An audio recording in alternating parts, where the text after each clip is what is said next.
guys, so today I have Didi here with me and I wanted to do a relationship series on my YouTube channel. Myself and Didi, we thought, okay, how about we do this and talk about singleness, like what do you do in terms of when you're single. So hi Dee, introduce yourself.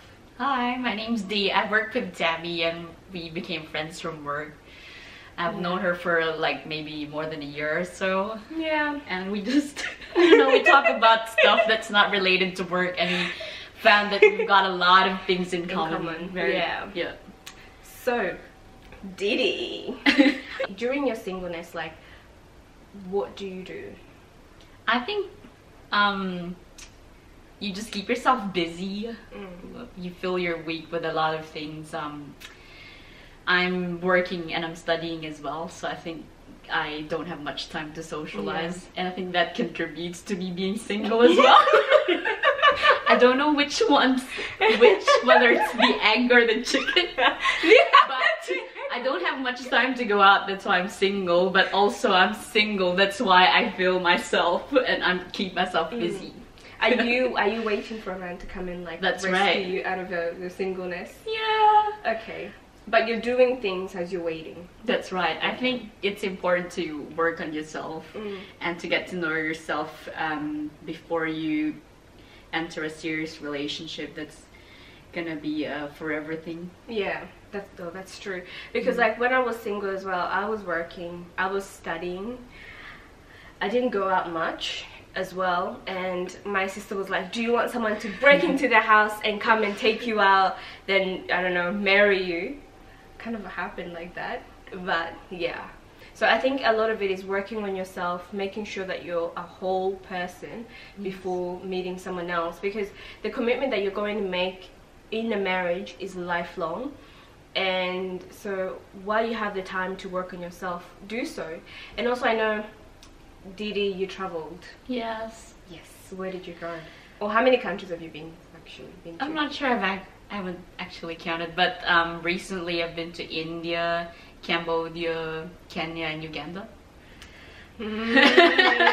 How was Kenya? How was Africa? I'll just say Africa. So Kenya and Uganda, and single. How did that work for you? I went by myself in a travel group. There were about 20 of us, and we did the Land Over drive. And then we stopped over several places. Being single in the group and being single just in Africa was quite interesting. Yeah, Didi got a few marriage proposals, but she turned them down. That's why she's still single. Yeah, well, I'll tell you about one. I had my SIM set up for the local SIM so that I get internet access, right? So they have to identify me. I presented my passport. They could hear my accent, that I'm not from there. They can't see my skin color. So it was easy to conclude that I was not from the area. So I left the shop. They've set up my phone and I've got internet access. But this guy rings me later. Hello, I'm the guy from the cell phone shop and I'm just making sure that everything's working fine. And I said, oh yeah, I've got credit, I've got this, everything's working fine. And also my friend, he was also in the shop.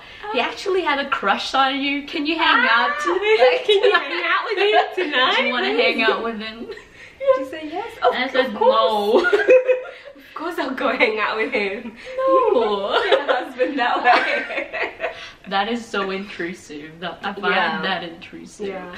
Because I myself traveled, I did travel on my own as well. So I went to Kenya, but I wouldn't say that was by myself because I went to see family, and then also Rwanda to see family, and Nigeria to see family. But Tanzania, I was literally on my own, like it was just me. So I arranged for a tour guide to be taking me from the hotel, like showing me around for the first 3 days, and then after that I was pretty much just walking around by myself. But thankfully I could speak Swahili. But in terms of like marriage proposals, like even my tour guide was like, so are you single? Why are you traveling by yourself? I'm like, yeah, I'm just traveling. He's like, oh, so you want to catch up later, you know, exchange numbers? I'm like, mate, I'm paying you for your service, not this type of service.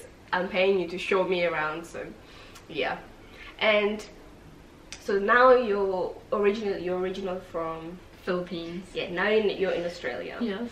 How do you find, if you have dated outside of your My culture. Your culture, how do you find it? It's very interesting. I try to look at my culture from an outsider's perspective, just so I can feel how they would perceive the stuff that I'm doing, and then maybe understand where I'm coming from. But you'd be surprised to know that there's a lot of things in common from people who are not from my culture. So it wasn't that hard. Yeah. Except the rice for breakfast. Only a few would understand that, maybe from people from Africa and people. I have rice for lunch, breakfast, and dinner, so I can definitely understand. And also, like, for myself, I'm married to someone that is from the same background as me, but because I didn't grow up in my country, it's actually a bit hard to get to that understanding of what our culture means to both of us and how we practice that. And I don't know if it could be a problem, but I think both people need to have an understanding of, okay, you're first a person before your culture, and then I don't know, have a relationship. Definitely. And I think it can be a bit hard for people like us who live here and got different cultural backgrounds, because I find that sometimes people from the Philippines see me as a different person now, like an outsider, but then people from here also don't accept me fully because I'm so different. So you end up in a difficult, like, awkward spot sometimes. Because I found that when I was traveling and I would go to, like, for example, Kenya, because I lived in Kenya, and people would look at me as an outsider, and I'm like, okay, for me I should be feeling like, you know, I'm coming home. Yes. But it's totally different. And then you come back, you're at the airport, you're like, oh my god, finally I'm home. And then it's like, okay, righto. Yeah, like righto, okay. So you just end up being your own person, isn't it? You find your own identity. And also, so going back to dating, do you have a list? I do have a list. First, the person has to be smart, right? I cannot deal with pea brains. I feel like I should put a picture of a pea so at least we can actually visualize this. Okay, brain. Okay. Yeah. Okay. Just that, and I think kindness is important. Do you have anything to do with religion? No. As long as the person understands me and we'll find a common ground. Communication is important. I think it's out of my list as well. And definitely trust. Yeah. Because I know for myself, I did have a list, and a lot on my list was like morals and values, and also I'm a Christian, so that was number one. So the person needed to be someone that loves God and has a relationship with God, and then the rest. And also must not have a pea brain. I don't really like peas. So but yeah, and a lot of my friends also, like, they have a list, and I actually ask them, what is your list? So that when the person now comes into their lives, they can look at their list and then say, you know what, this is actually not the person for me. Because otherwise you'll just be wasting time being with people who you don't really like. That's true. Yes. So when you're let's say in a relationship, or no, this guy's approached you, do you go back and look at your list, or you just like, oh, it's so cute? I'm not sure. I don't consciously go read the list because I'm not actively looking anyway. So I think it's a subconscious thing. Okay. I used to look, to be honest. I used to do that. I was like, okay, so you're this person and this is who I am. Let me look at my list. And I would always try and go, like, disregard my list. But honey, do not disregard your list. You wrote that list for a reason. Do not disregard it. If the person doesn't have that thing that is major for you on that list, honey, goodbye. Next. There's a lot of fish in the sea. I was gonna say sharks, but sharks will probably kill you. And also, like, in your 20s, what advice would you give yourself in terms of relationship? Right now? Or like in your early 20s? like in your, like let's say you just hit 20 and then now you're like, I'm ready for relationships? I suppose it's a transition period for me, the 20s, because you become a different person as well. That's true. It's hard to be in a relationship when you're still finding yourself, and I think what my message was for myself was to just sit and wait. Yeah. For me, I really like in my early 20s, I really wanted to get married, and I made so many like wrong decisions, fast decisions, like impulsive, that were really, really wrong, and I'm sure it hurt a lot of people as well.